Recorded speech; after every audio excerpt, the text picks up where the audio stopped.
面我们来看一下今年第2号台风鹦鹉的最新的一个情况。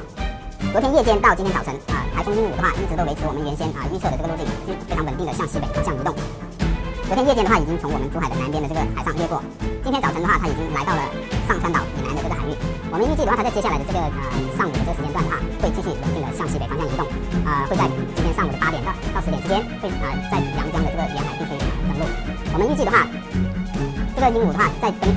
向西北方向移动的过程当中，仍然还会继续维持这种偏心的结构。它的主要的云系的话，还是集中在它的西侧，在它的东侧的话，也就是我们珠海所在的这个珠江口的这个海域的话，几乎是没有非常明显的这个对流的这个云环的。所以的话，从昨天夜间到今天早晨的话，我们几乎是没有录的特别大的这个降雨。但是雨虽然比较小风却还是比较大的，因为从鹦鹉的这个结构来看的话，由于它的东侧是一个非常强的高空反气旋，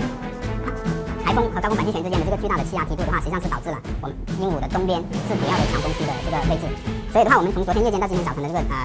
自动站的这个观测也显示了，整个珠江口区域的这个海上，以及我们珠海的这个高兰、金湾的这些沿海的这些区域的话，录的风力都是非常大的，几乎已经是全省整个台风影响的区域里面最强风的一个区域。整体来讲，已经达到了平均从7到8级阵风，8到10级的这样的一个